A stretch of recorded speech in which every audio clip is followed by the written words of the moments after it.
Hello and welcome to a discussion on oil prices. Now this is a topic that has been making a lot of news. It's making plenty of headlines and it's a bit difficult to figure out exactly what is happening. Now we don't claim to know everything that is happening as well, but we are going to discuss here most of the things that is associated with oil, some implications of the price fall, some reasons for the price fall and what it means for us. So we're going to see why prices are falling and what are the impacts on India and in the world in general. Now, important point to note is that we're going to see both the economics of oil as well as the politics of oil, because both of these are essential components in determining oil prices as well as the requirements for oil. So our main learning objectives in this particular discussion will be first understand the current market situation, then understand how oil markets work in general. Then we'll see a brief history of political maneuvering in oil, how oil prices have been manipulated, how oil has driven a lot of modern history. Then we'll see how oil prices have been varying. Then after seeing how oil prices have been varying over the years, we'll be in a better position to understand exactly how oil prices affect the major players, primarily countries and big companies. Then we are going to understand the impacts on the environment and specifically on India. So, is oil acting weird? Why is there so much headline news about it? And is it something that we have to study from an examination point of view? Now, because there's a lot of speculation about it, because it has a big impact on the Indian economy, yes, it is an important topic for us. So the price of oil right now has been hitting a low which has not been seen in more than a decade. Close to 13-14 years time, this lower price has not been seen.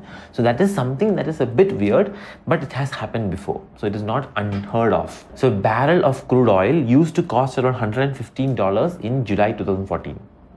Whereas now we seem to be going towards the $20 mark. Currently we are at $30. Now what is Brent crude? We'll see this again. It's a globally accepted oil benchmark. So accept it for the time being. In the next couple of slides, we'll actually see what is the meaning of Brent crude oil. So we are heading towards a point which will be lowest in last 14 years. So we have had $35, currently we are at $30, experts are predicting $20. In any case, they're saying it will stabilize somewhere around $50 in the near future. Now before 2011, again oil was in a slump. Then since 2011 to 2014, oil has been at a high, close to at more than $100 per barrel. Now it is in a low again. So all this means that oil is acting weird. And what is causing it to act like this? Some questions we should be asking after seeing this behavior of oil.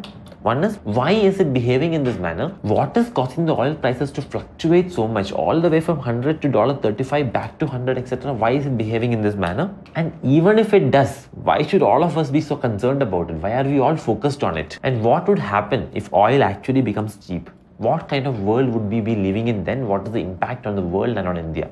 So these are questions we should be asking. And over the course of this discussion, we'll try to answer some of these important questions. We'll have a look at a few graphs to understand this pictorially. We can see around the beginning of 2015, oil was trading under 50. It has been fluctuating. It has even reached up to 70 around mid of 2015. However, in the beginning of 2016, we had hit below 30. Now, remember, we are using benchmark prices here. This is Brent crude oil price. So different countries, different types of crude oil might be trading at different prices, but this is a benchmark price. So what is Brent crude oil and what is WTI? These are two benchmark prices that is normally monitored. WTI's full form is West Texas Intermediate Crude Oil. It is a high quality crude oil. It is a light crude oil and has very little sulfur, etc. Might come as a prelims question, nothing more than that. Then there is Brent crude oil or Brent blend. It's a combination of crude oil from 15 different oil fields in the North Sea. Again, it is having less sulfur but more sulfur than WTI. Now another graph, this is a futures price. We'll see what futures prices mean. So around beginning of 2014, it was trading at more than 100 a barrel. Around mid of 2014, it started coming down, and since then, future prices always represent expectation of prices. Expectations. So since mid of 2014, the expectation of prices has been dropping. So people are expecting prices to come down.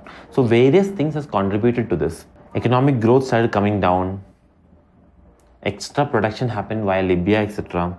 Extra production through US. OPEC production was also increasing. OPEC meeting could not result in quota changes, so production kept increasing. So overall, all this information, when it comes in, people expect the prices to drop and future prices capture this expectation. How that happens, we'll see. But since mid of 2014, expectation has been always that oil prices will continue to drop, and hence it has been dropping. Another graph, here again we are detailing out how the oil fluctuates with respect to events. So in 1970, there was an embargo, which means oil countries decided not to give out oil to the developed nations. So that's an embargo. So then supply diminishes, prices started increasing. Iraq-Iran war again caused a supply problem. So again, prices increased. Recession means demand comes down because people are having less money. So again, price dropped. Non-OPEC. So non-OPEC. OPEC is the oil producing countries. Non-OPEC production started increasing, hence prices started coming down around 1985. Gulf War again brought down prices. OPEC action, Iraq War again led to increase in prices. So we can see political and economic events do have a strong correlation with oil prices. So again, a recent overview fell sharply since second half of 2014. Important thing to note. Before that, we had a 4-year period of around $100 per barrel. People got used to this, which is why they got so surprised when prices started dropping. Now we'll see that prices being low is nothing new. Prices have been low before also, but this 4-year period made us accustomed to oil being very costly. So this kind of drop has been experienced. The last time this kind of decline happened was back in 2008 because of the economic crisis. At that time, it was 145 per barrel and it came down to 32 per barrel, but this was demand driven, as we'll see. In 2016, prices had fallen as low as 27, but now it is close to around 35-30 mark. So at a very low price, current trading is happening. So this is a joke which has been going around in social media, etc. A barrel of oil, the barrel itself costs more than the oil inside it. And petrol could become cheaper than bottled water, these kind of things. Now what we have to understand is, we have seen that prices are dropping. Now the important thing is, why are the prices dropping? What causes these prices for oil? Where do the prices come from? How do the oil markets operate? Now we know that any market, it's about supply and demand. So here supply side is there, which is coming from OPEC plus non-OPEC sources.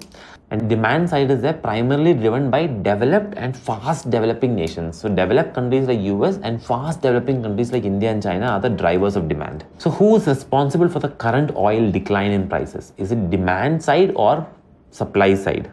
Now we know that it will depend on both supply and demand. So we are going to isolate these both parts and understand what has been happening on the supply side and on the demand side. So oil is subject to the laws of supply and demand. So demand is determined by how many people are willing to pay for it or consume oil. Supply from how many people are willing to produce oil at the current prices. So demand side, if a reduction in demand happens, so if this is supply demand curve, this is a demand curve, supply curve. If demand comes down here, original price was here, the new price will be here. So P0, P1, decline in prices will happen if demand decreases. Now, why would demand decrease? Mostly it could happen when there's a global slowdown. So less consumption, less oil, less transportation, etc. and demand can come down. Especially if it's happening in the developed nations or in the fast developing nations like India and China. Now, EU, China and other economies has been slowing down in the recent decades, and US has not been in a growth phase. In addition to this, the expectation is also that global growth will be slow, and that expectation also becomes part of oil prices or part of oil demand. So this happens in the commodity markets, in the futures market. We will see what futures market means in a while. Now the biggest oil importers in the world in 2014 were as follows. First comes China, then United States. At fourth position is India. And if you include all these guys, EU also will have a big chunk in it. Now China has been experiencing a slowdown. United States has been in a stagnant stage. India has been experiencing moderate growth, and EU has been experiencing a slowdown. So all the big oil importers has been experiencing slowdown or has not been experiencing high growth. Now let's look at the supply side. The other way for a price decline is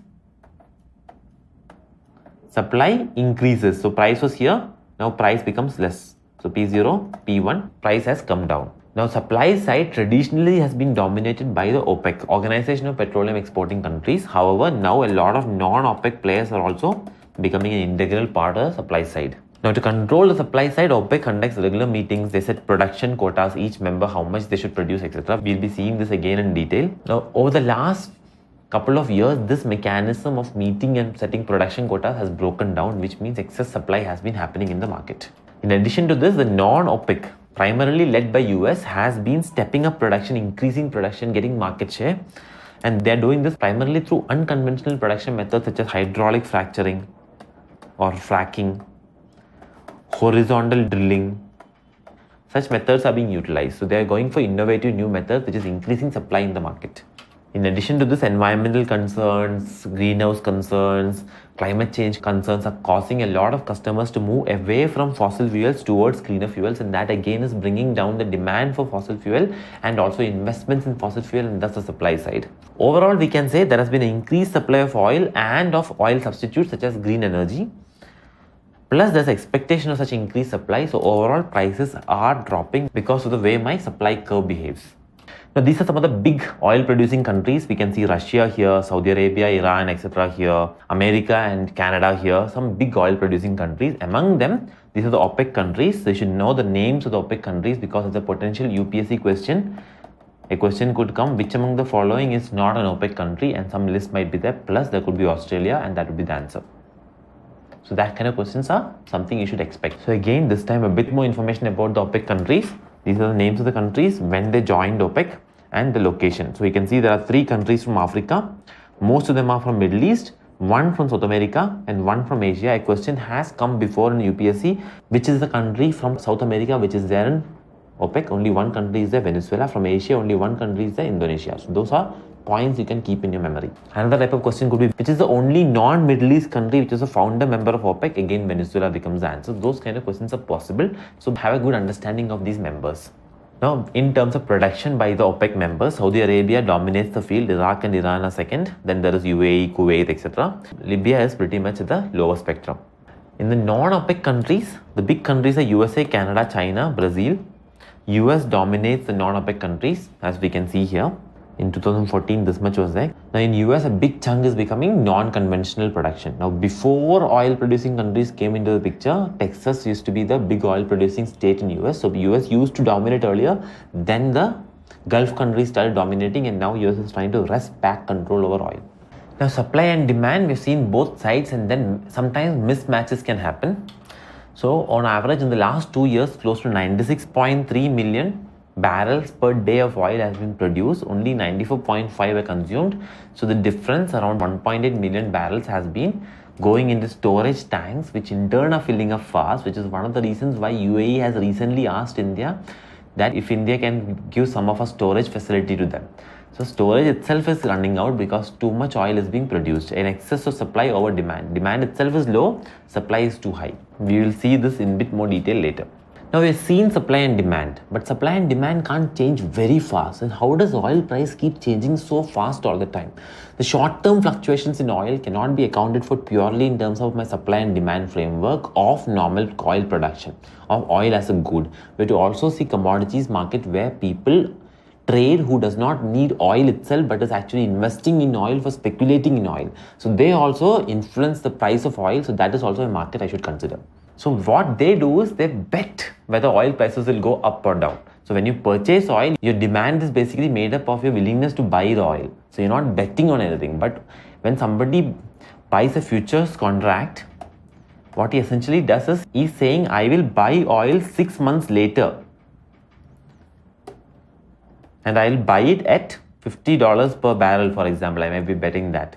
So I'm betting that 6 months later, I will buy at $50 per barrel. So I'm actually betting that 6 months later, oil price will be higher than $50 so that I can make a profit by buying it at $50. So this is the futures market. Now, the futures market has been covered in great detail for the tablet students. Please have a look at those chapters which is there in capital market. However, this much understanding is also good enough for our purposes. Essentially, futures market is betting on prices itself. So the commodities market, there are people, speculators who are betting on the price of oil. So whatever they expect the price of oil to be, on that they're making bets and hoping to make money on that. Now let's take a typical futures contract. Let's say there's a person A and a person B. A is going to sell to B. B is going to buy from A. So A will agree to sell 10 barrels of oil at $50 per barrel.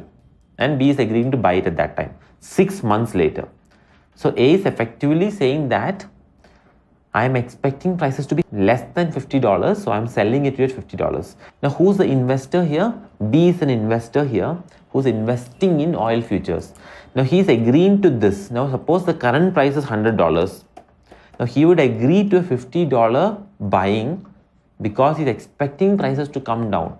If he expects demand to come down and supply to increase, he'll expect prices to come down. So then he will bid low. He will say, I will give only $50 instead of $100, which is the current price, because I'm expecting prices to come down.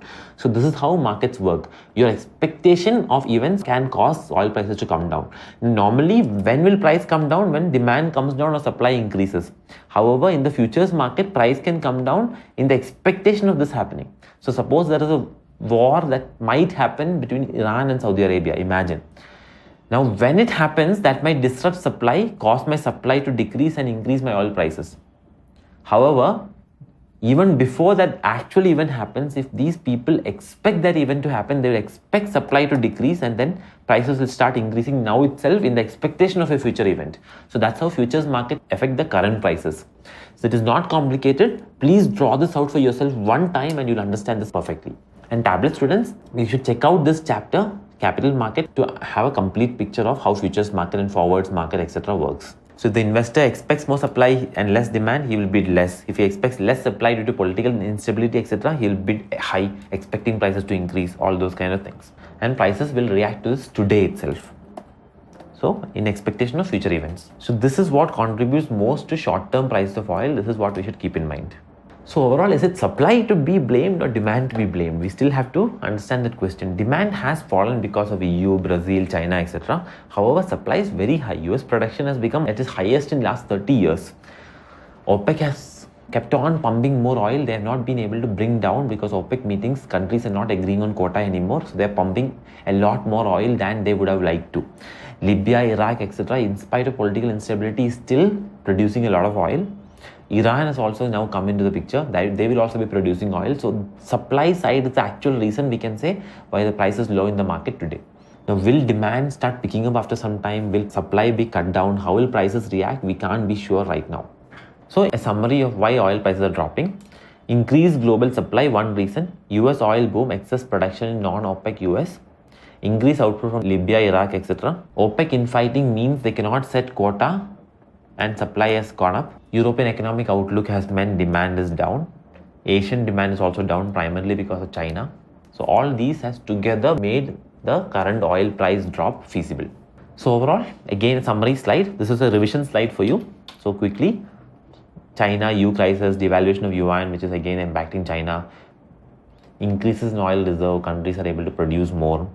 And OPEC is not cutting their production quota. So overall, oil market is in the bear phase. So bull and bear, two terminologies. Again, you should be watching the tablet videos to understand this better. A bull market is when you're expecting prices to increase. A bear market is when you're expecting prices to decrease. So oil market is currently a bear market where everybody expects the prices to decrease. And the reasons are US production, demand, Middle East violence that threatened to disrupt supply but did not. So supply is more than what was expected. All these together is causing the current prices. Now, in response to all this, OPEC should ideally have cut down production so that prices don't drop so much. But their surprising response is that they let the prices keep falling. So these different countries in OPEC, they all have different ideal prices. Kuwait would like it to be around $70. Saudi Arabia likes around $90. Countries like Iran would like somewhere close to $140. Only then they can balance their budget well. However, current price, if suppose it's $83, all these countries on this side of it won't be able to balance their budget at all. So current price of oil is somewhere all the way here. So most of the OPEC countries will be facing fiscal problems because of this. So in December 2015, a cartel meeting, what is the cartel we'll see. And countries like Venezuela and Iran had actually suggested that they should decrease oil production to maintain stability. However, Saudi Arabia, the biggest oil producer in the OPEC, refused this reduction in quota because they want to maintain market share. If they reduce quota, they won't be able to have enough market share. And they have kept on producing, and all of OPEC is also kept on producing, and overall this has caused a reduction in prices. So this is one of the key reasons why prices are falling. OPEC is not able to agree to cut production. So we are seeing demand side is dropping, supply side is too high because OPEC comes for meeting every 2 years. Last couple of meetings, they have not been able to set production targets. And the oil future market is also expecting oil prices to keep going down. So all this is causing the oil prices to drop. However, this is only the economics of oil. There is a more fun part to it. That is the politics of oil. And that is to understand why OPEC reacted in this way. Why is US reacting in this way? Why are these countries behaving irrationally? That is the politics of oil game. So geopolitics We have America and Iran, Saudi Arabia, etc. coming in and playing geopolitics all the time. So geo in the geopolitics is primarily oil, we can say, even though it is also about strategic neighbors, etc. So why does it matter? Oil is a political commodity, New York Times had told. Stability in the Middle East and Saudi Arabia depends on oil. US and Saudi Arabia have had a long relationship based on oil, because US supports Saudi Arabia primarily because they have been the biggest suppliers of oil.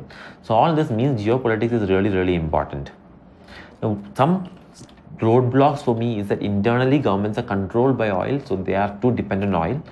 Regional Arab-Israeli conflicts has an oil connection. Internationally, all these countries are also invested in oil.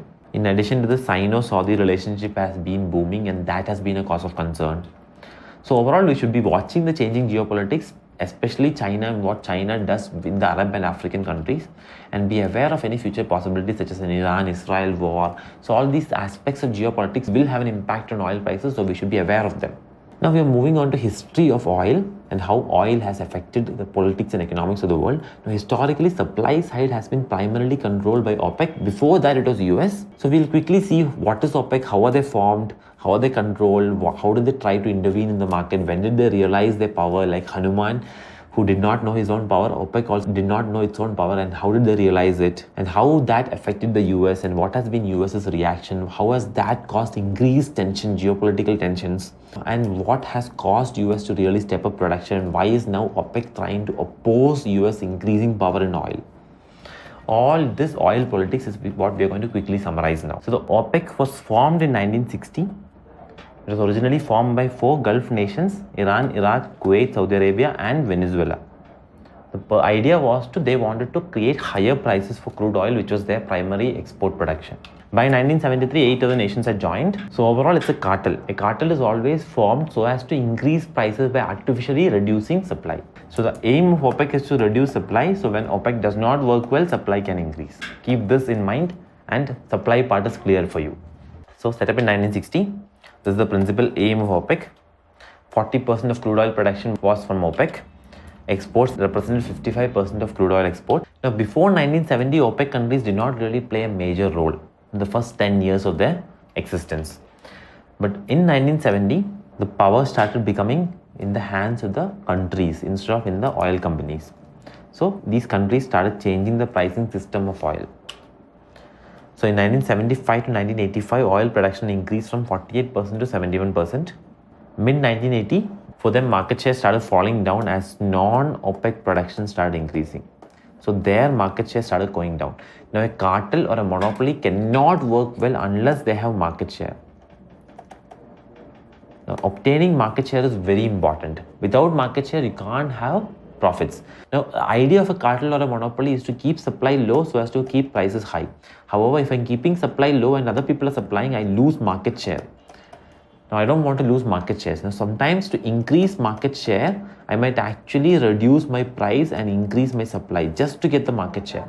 So that in the short run, I am actually not gaining anything, but in the long run, I'll be able to capture the market again, and then I'll be able to control the supply and the price.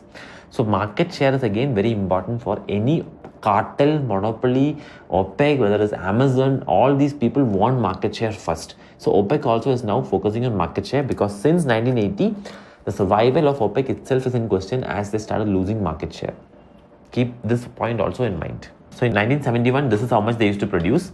Even in the 2000s, they're still producing the same, which means they're controlling supply. They're acting like a monopoly. Extraction cost for them is only $1.50 per barrel, whereas price was $100 at that time. That's the kind of margin they were commanding, which shows they were a powerful monopoly.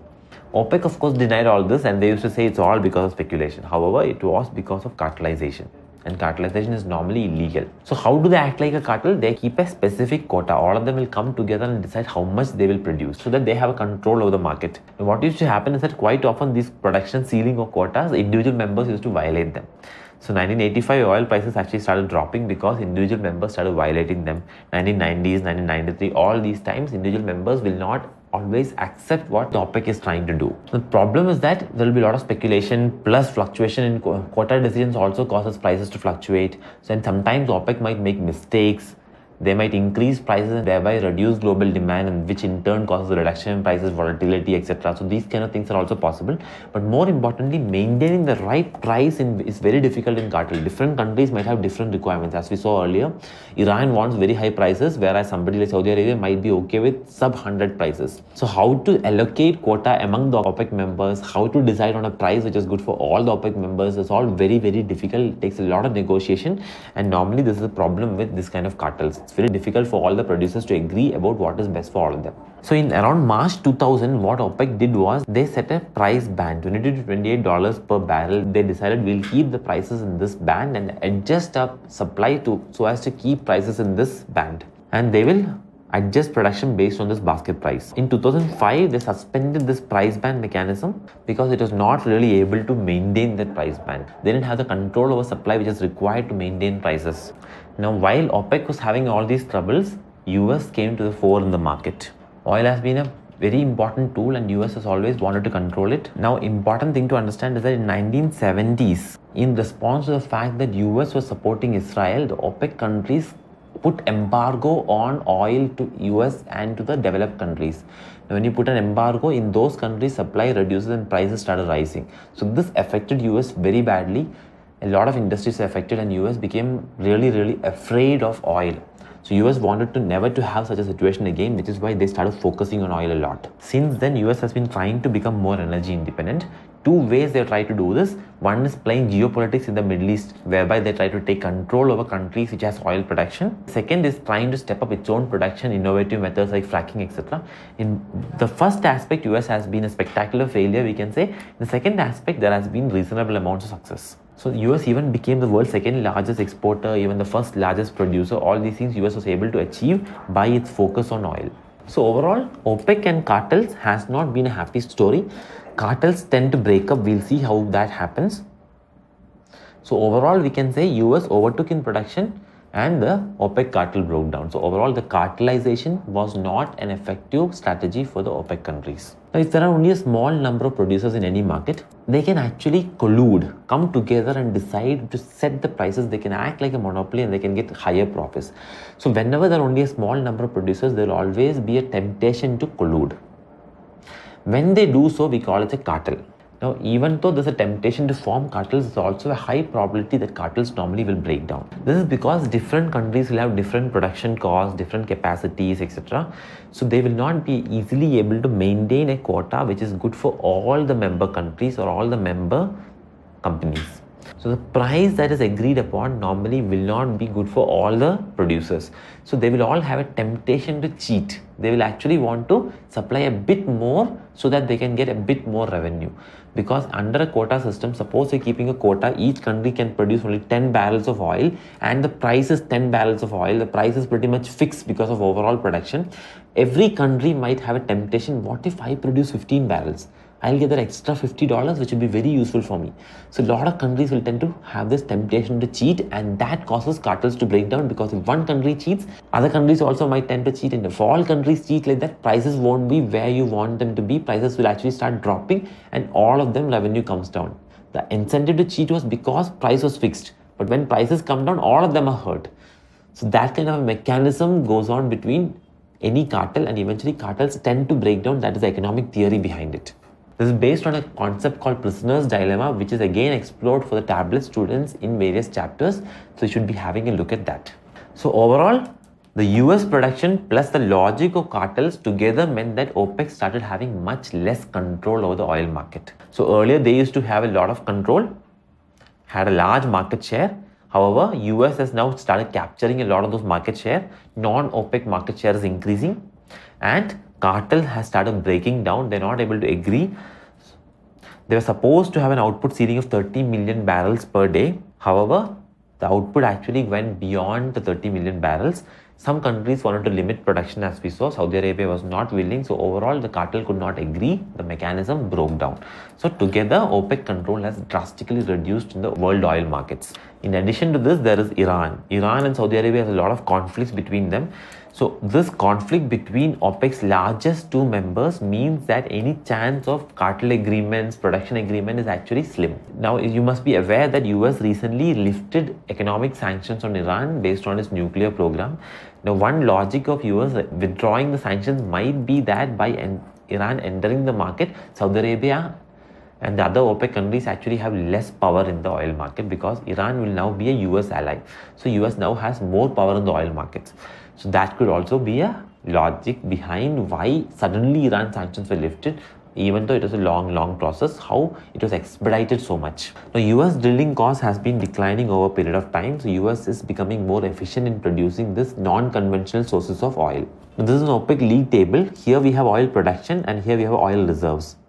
So country like Saudi Arabia produces around 10.2 million, whereas it has reserves of 266 million. So this basically tells me which countries have potential production, which countries are producing the most. And all this leads us to a new economics of oil, a world in which supply wars is what is setting the price of oil. So we have a world drowning in oil, as some newspapers have been reporting. Saudi Arabia is pumping at full tilt as much as it can because it's trying to acquire market share. It is like Amazon giving a lot of discounts in India to get market share. They're trying to drive out higher cost producers. This is because a lot of the fracking firms in the US, the non-conventional oil production firms, they have been boosting oil output to around 5 million barrels a day to over 9 billion barrels a day now. However, this is a higher cost thing. So Saudi Arabia is trying to bring down prices so much that they cannot produce anymore. That is the logic behind the supply war. And Saudi Arabia also will want to hurt Iran. Now Iran, we saw, would like a higher price because otherwise they'll have fiscal problems. So a low oil price hurts Iran a lot too. So we'll be expecting 3 million to 4 million barrels per day from Iran. Saudi Arabia is hoping that by keeping prices low, Iran will not make much money out of its oil production, and it's a country which doesn't have any other big exports to make. So again, a way to hurt its rivals US and Iran, present day rivals. Now if you look at Opec Strategies, they have been following this kind of methods.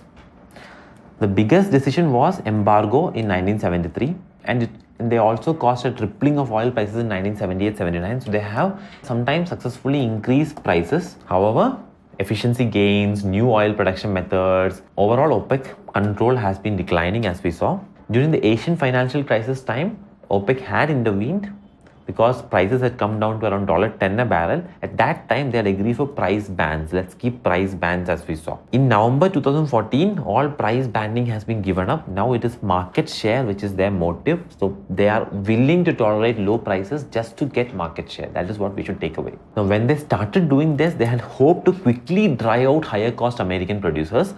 Analysts were expecting a quick rebound in prices once the American producers are driven out by low prices. So now, as a result of this, a lot of oil firms have stopped new investments. New investments have stopped coming down.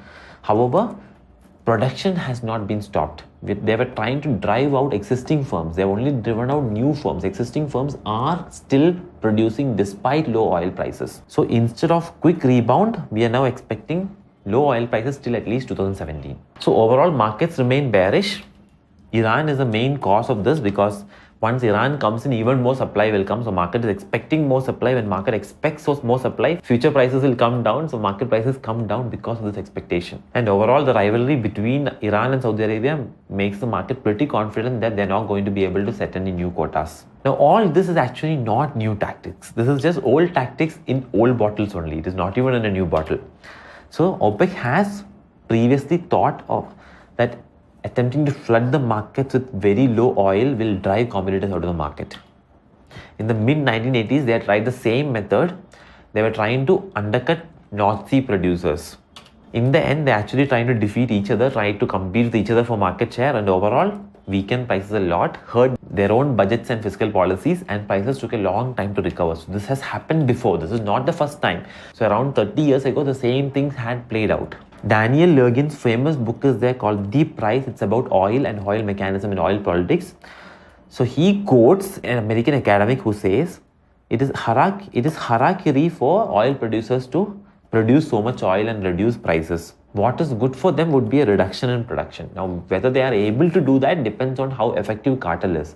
So as of now, political tensions between these two countries seems like cartelization will not be easy. So we might be in for a continuous period of low oil prices. Now, how much does it cost for these countries to actually create onshore oil? Iran has the lowest cost. Saudi Arabia is also very low cost, less than $10, whereas US shale oil might be having much higher cost.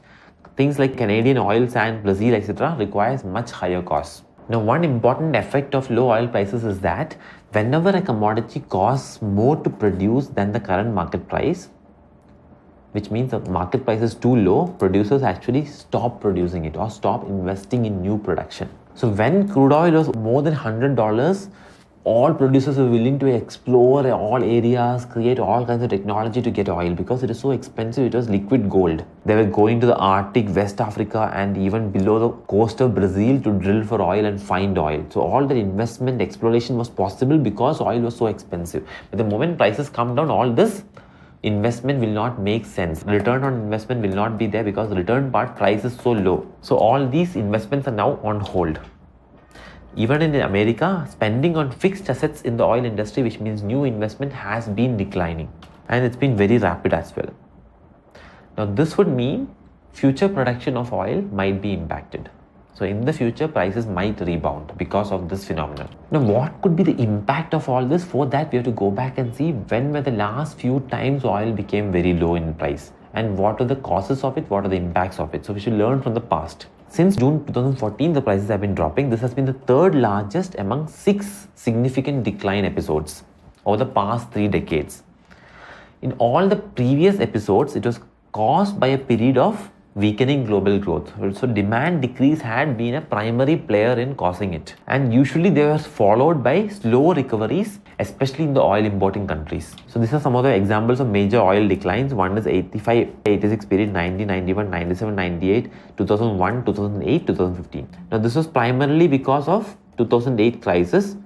This was a supply driven to an extent crisis. This is also supply driven. Rest of them mostly has been demand driven. The lower oil prices in all the previous cases eventually led to global demand increasing and growth increasing. In this present scenario, that has not materialized yet. This is primarily because exporters are facing a lot of issues because of monetary policy in major reserve currencies, which is because oil exporters are facing a lot of foreign exchange volatility.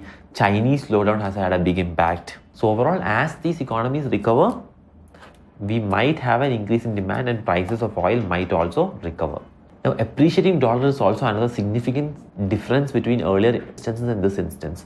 Whenever there is an appreciating dollar, which means dollar is strengthening against other currencies, which for example, Indian rupee dropping from 50 to 60, that means dollar is becoming stronger. That actually causes lower demand for oil because it becomes more expensive for India. Take the case of India. If dollar to rupee ratio was 50 rupees for $1, buying oil with dollar was slightly cheaper.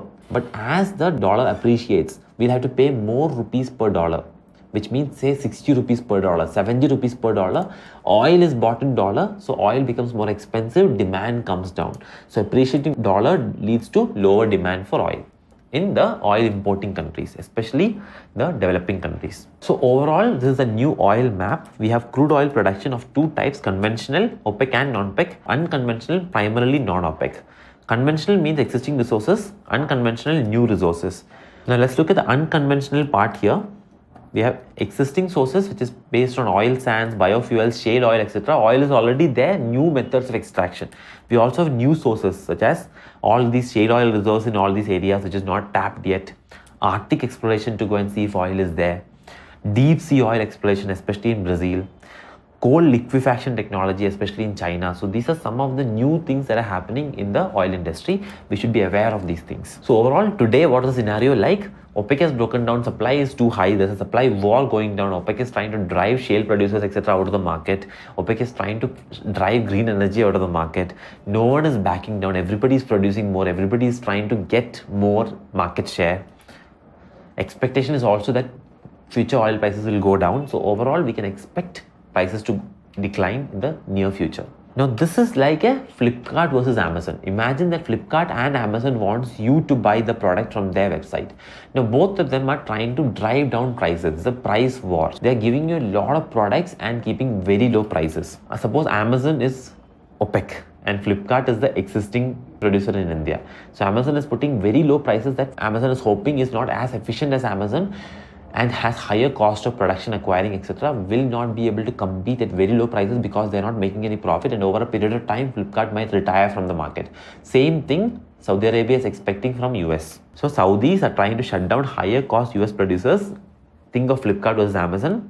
And however, what will Flipkart do? It won't just close its shop and go away, right? It will try to become more efficient. It will try to be able to make a small profit, at least even at the low prices, which is what the US fracking industry, etc. is doing. They're trying to become more efficient. At the same time, the Saudi Arabia or Amazon might not be able to keep on doing this because they are losing money too. So their fiscal scenario is worsening in Saudi Arabia. In most OPEC countries, they're not able to manage their current account deficit. They're not able to manage balance of payment, etc. because their primary source of revenue is being impacted by this policy.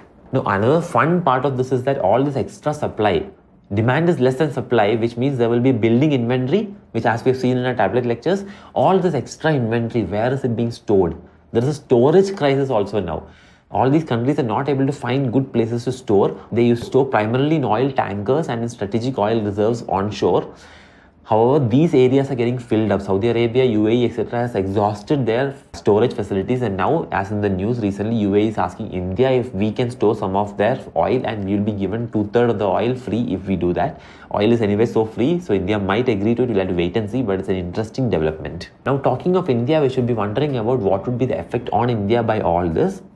One thing is that our import costs will come down, so immediately our current account deficit numbers will start looking really good. However, since the petrol and diesel prices are not really changing that much, consumer, on you and me, the effect might not be so much. And to understand why effect might not be so much on the actual petrol and diesel prices, we need to understand a bit more about what is crude oil, what is refining, and what is the difference between crude oil and petrol. Because the final price you pay is not for the crude oil. You are paying for petrol, which has gone through a lot of processes after the crude oil was extracted. So let's have a crude understanding of crude oil. Crude means what is extracted from the ground, which is what India imports. So Indian companies are importing, Indian government or companies are importing at very low prices such as $30, etc. However, petrol or diesel is what is consumed by the consumer, which is after extraction. There has been transportation costs, refining costs, tax, all this has to go in. So final price to consumer is not directly linked to the crude price. And since the final price has not changed much in India, there has not been too much of an effect on Indian consumers. Now, inflation has come down because the crude oil prices dropped, which has affected the Indian market and brought down transportation costs, etc. to an extent. So inflation has come down, which is primarily because of a lot of global factors. Other than that, there has not been any direct impact. Now, why inflation comes down when oil prices come down? Again, you should see the inflation chapter in the tablet. Now, what is crude oil? It's a naturally occurring substance. It's primarily made of hydrocarbons. In crude oil, there is petroleum, petra, rock, oleum, oil. So effectively, oil from rock is called petroleum. Now what happens is that oil rigs will be there, which takes out oil from the ground.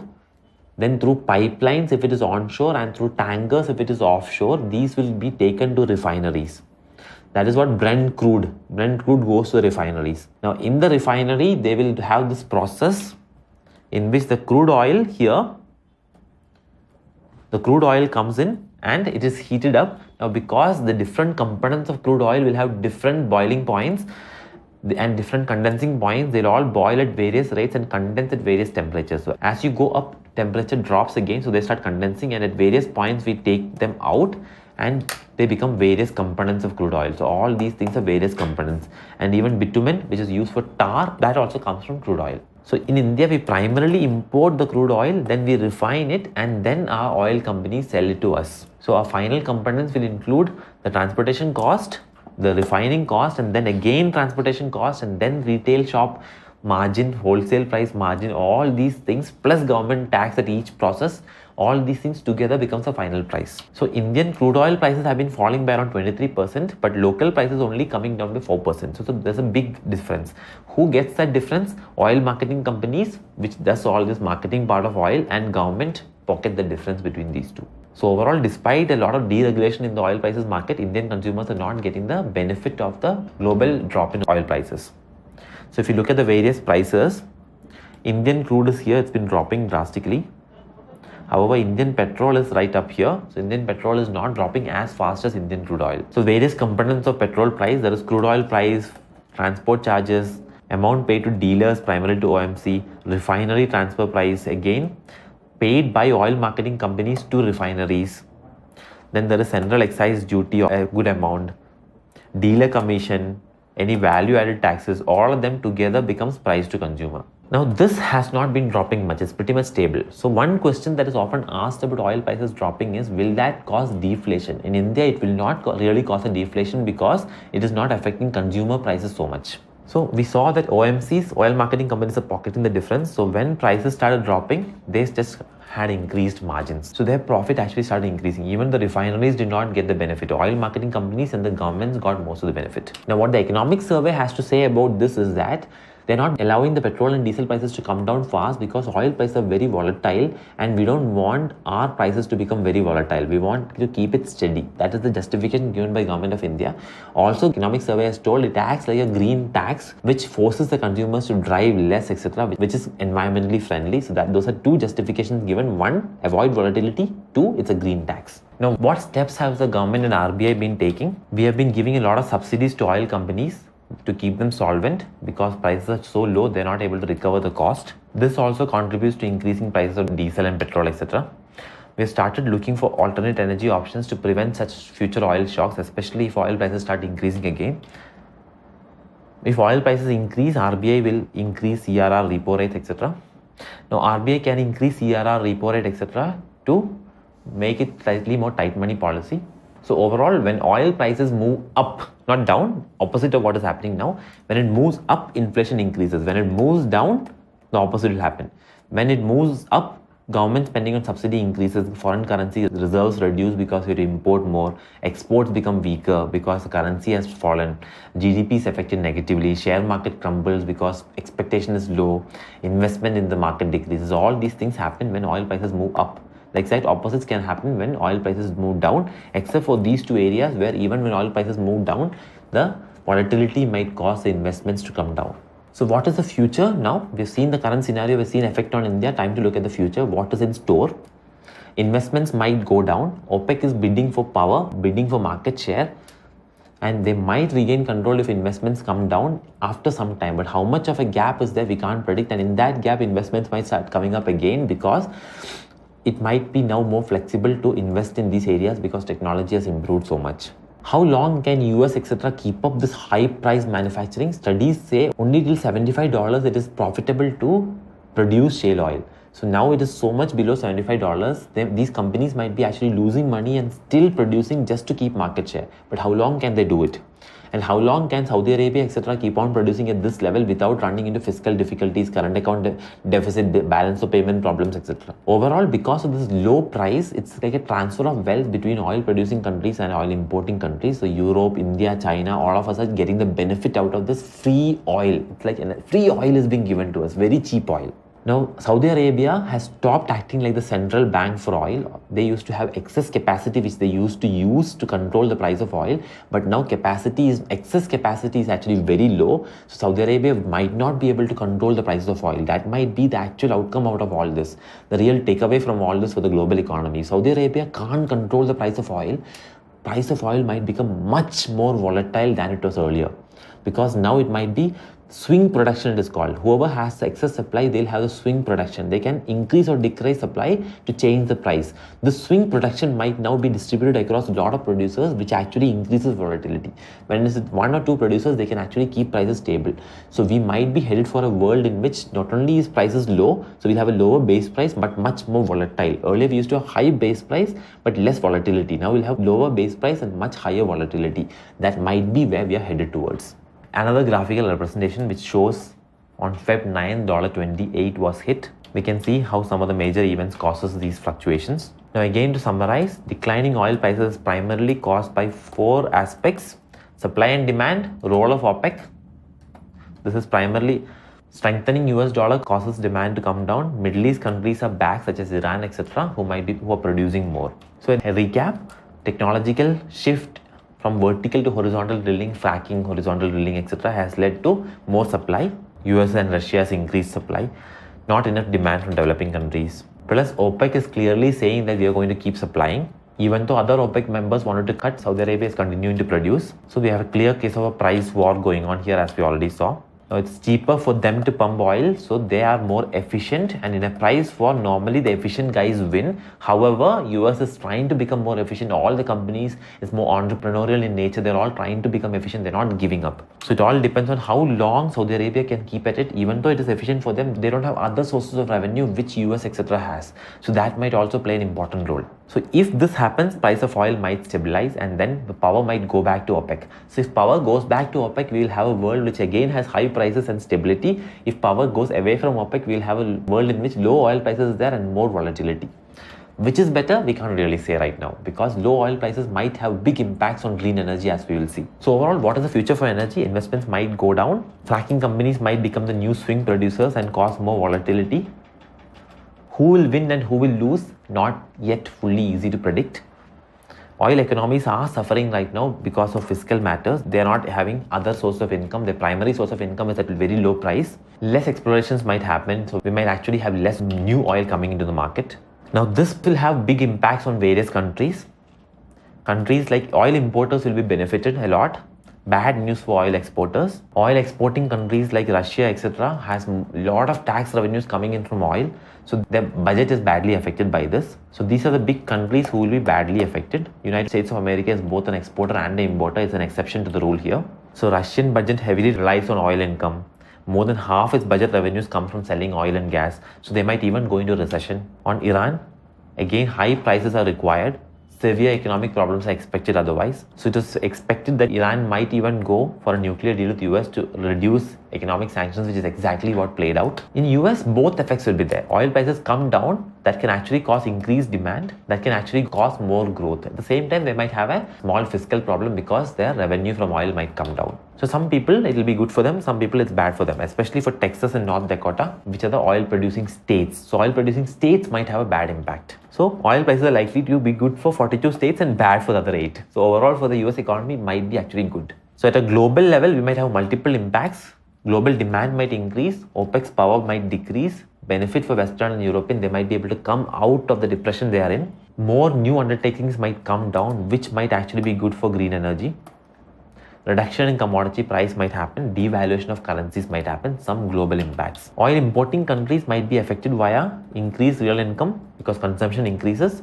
Cost of production of final goods comes down, inflation might come down. So these are some impacts on oil importing countries. So a 10% decrease in oil prices is supposed to increase the GDP by 0.1 to 0.5 percentage points. China might have a big impact. India, Indonesia, etc. might also have a big good impact. However, recession in countries like Russia because of low oil prices might have a rub-off on countries which trade with Russia. So that might have a bad impact as well. So again, mixed impacts are possible. India is the 4th largest consumer of oil. We import a large quantity of the oil. So again, a $1.10 fall in crude is supposed to increase our GDP by 0.5% and reduce our fiscal deficit by around 0.1% GDP. So it is a very good impact on India. We'll also have lower subsidy bill because subsidy cost comes down because crude oil is what is subsidized normally. So overall, my oil import bill comes down. Again, it's good for the government. Now, it is said that this might also be a significant opportunity to reform energy taxes and actually start making the energy prices more closer to market prices instead of regulated prices. Because it will not affect the consumers too much now, it might be possible for government to stop subsidizing oil, stop regulating oil prices and let the oil prices be equal to market prices. This might be an important market reform. So various times peaks have happened. 1973, we had the oil embargo. GDP growth fell down. 1979, again Iranian revolution time, oil prices increased. We had inflation and low growth. 1990, again Gulf War, we had slight growth and a high inflation. 2008, again we had high inflation and reduced growth. So overall, every time oil peak has happened, that has been bad for India. However, whenever oil prices come down, that has been good for India. Now all this brings to an important concept called peak oil. In peak oil, it means that there will be a certain point in oil production at which the amount of oil in the world will be peaked. So after that, production can only decline, which means prices can only increase. So this is a concept we should keep in mind. Multiple times experts have told we have reached peak oil, etc. But does the current low price in oil disprove the concept of peak oil? It actually does not. We'll see why. So according to this concept, we'll have around 34 years of oil left. However, some analysts are saying that the current decline in prices invalidates this concept. Let's examine if it does or not. This is a map of the world based on the reserves of oil. This is the country with the maximum reserves. So if the world was mapped in terms of reserves of oil, this is how it will look like. Who are the big countries, who are the small countries will show who has more reserves. Now in 1970, it is said that American peak happened. After that, American prices start declining. Now earlier, before 1970, OPEC had tried once to raise the oil prices by putting an embargo. It did not affect because it was pre-peak. Now only after peak, an embargo will work. Now, after 1970, America kind of hit a peak. After that, in 1973, when they put an embargo, it had an effect on America. However, now they can't do that anymore. Now, again, it might not have a big effect because America has overcome this original peak by new technology, etc. So, one important thing to remember about peak oil is that peak oil is not a static concept, it's a dynamic concept. It can change as new sources of supply, new technology, etc. is discovered. But that does not invalidate the concept that overall in the world there are only limited amount of oil available. So at some point peak oil will come. So the concept cannot be invalidated. However, we can probably say peak oil has been exaggerated sometimes. So new exploration, new technology, etc. such as this easy drilling to very complicated drilling has kept on increasing supply. So that is a complication with the theory of peak oil.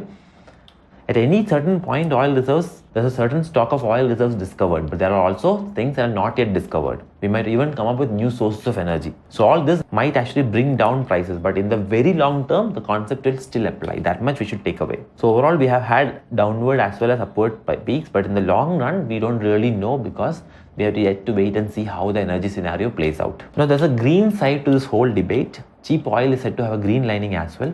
It brings down the cost of natural gas, petroleum, etc., which might actually make people use less coal because coal was used more because it is cheaper. Now that everything is cheap, coal might go out. It's the dirtiest fuel, so it might stop. So that is one green lining. But however, cheap fossil fuels might also reduce investments in green fuel, environmentally friendly fuels, and that is bad. So we have a bad smiley as well here. Green energy investors have always been motivated by the concept of peak oil, which means after some time prices will keep increasing, which is where they wanted to invest. But sudden drop in prices might demotivate them. However, they should understand that this is an artificial reduction in price. We might have low prices, but at some point prices will keep increasing. So concept of peak oil is not invalidated as we already discussed. Now overall OPEC's power might reduce as we have seen. If we really want to reduce and break OPEC's power, including US, most countries should invest more in green energy and we might actually become freed of all this volatility of oil prices. We have talked so much about oil prices, but oil prices are volatile. It's controlled by certain politically unstable areas. So overall oil prices have been having too much of an impact on the world. This impact, this dictatorship by oil can be broken, and the way to do it is to invest in green fuel. So that should be the future. That should be the focus of most investors and most countries across the world. That is how we tackle the oil that is acting so weird, by investing in green future and not allowing oil to hijack the economic scenario of the world. So that is our conclusion for this discussion. Now, as we always do, let's frame a few questions and try to understand how all this discussion might fit into our exam framework. So again, we'll have static analytical and dynamic analytical questions which we are going to frame. One example of a static analytical question: what is crude oil, mechanism of crude oil production, reasons why it impacts the global economy. So you should be able to answer this based on our discussion. You will need a bit more detail about the refinery process, etc., which you should learn by yourself. What is the role of a body like OPEC in controlling oil market? Discuss nature of cartels and whether OPEC has been successful as a cartel. So some history also has to be discussed in this answer. A dynamic analytical question will be based on current events. Discuss the impact of OPEC talks on Indian countries, etc., Indian and other developing countries. An analytical, dynamic analytical question. Critically analyze why petrol and diesel prices are staying high while drastic drop in crude oil is happening. Is government's claim that it's a green tax justified? Discuss. So this is the kind of questions that can be expected. Now what we would encourage you to do is, please go to the related section in BYJU'S.com website. It's called Answer Writing Practice section. There you can write your answers to these questions and you can post it there, and we will give you detailed feedback on those answers. We will tell you if they are good answers, UPSC standard answers or not. You can also try framing any other question which is related to this discussion and you can answer those questions as well. Again, we will give you detailed feedback. The best questions and the best answers will be selected and will be posted on the site. And for them, we'll be giving you goodies, we'll be giving you vouchers, Flipkart and Amazon vouchers, which you can use for buying books and make your preparation even more awesome. So please use this feature that we are providing for you. Answer writing practice is very, very crucial if you are a serious aspirant. So start taking this opportunity. We eagerly await to interact with you based on your answers. Thanks for watching, and do keep an eye on oil prices.